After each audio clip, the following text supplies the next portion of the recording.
బాపట్ల జిల్లా Chirala RTC bus stand ఎదుట AITUC ఏపీపీడీటీ వామపక్షాల ఆధ్వర్యంలో నిరసన కార్యక్రమం చేపట్టారు. డిపో మేనేజర్ ఏకపక్ష నిర్ణయాలతో కార్మికులకు తీవ్ర నష్టం జరుగుతుందని వారు వాపోయారు.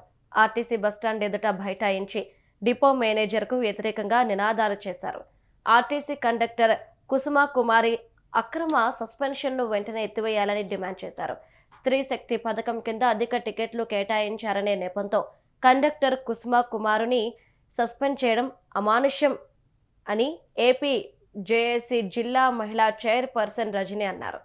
ఇక ప్రభుత్వం స్త్రీ శక్తి పథకాన్ని ప్రవేశపెట్టి తగినన్ని బస్సులు కేటాయించకపోవడంతో ఉద్యోగులు తీవ్ర ఒత్తిడికి గురవుతున్నారని ఆవేదన వ్యక్తం చేశారు.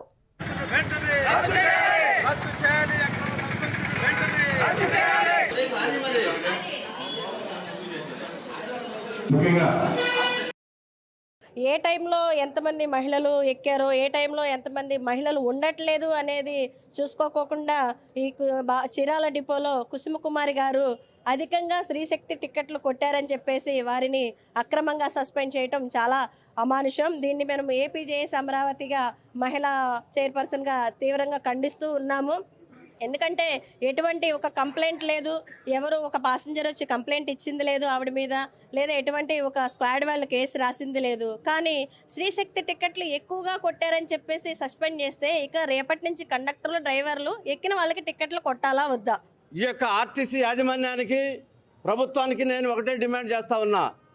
ప్రభుత్వ పథకాలని నీరుగార్చేటటువంటి డిపో మేనేజర్ మీద మీరెందుకు క్రమశిక్షణ చర్యలు తీసుకోలేదని చెప్పేసి నేను ప్రభుత్వాన్ని డిమాండ్ చేస్తా ఉన్నా. ఈ ఆర్టీసీ వీసీ అండ్ ఎండీ గారు కూడా మీరు ఇచ్చినటువంటి సర్కులను ఉల్లంఘించి ఒక కండక్టర్ని అక్రమ సస్పెన్షన్ గురి చేస్తే ఈ డిపో మేనేజర్ మీద ఏం చర్యలు తీసుకున్నారని చెప్పేసి మేము అడుగుతా ఉన్నాం.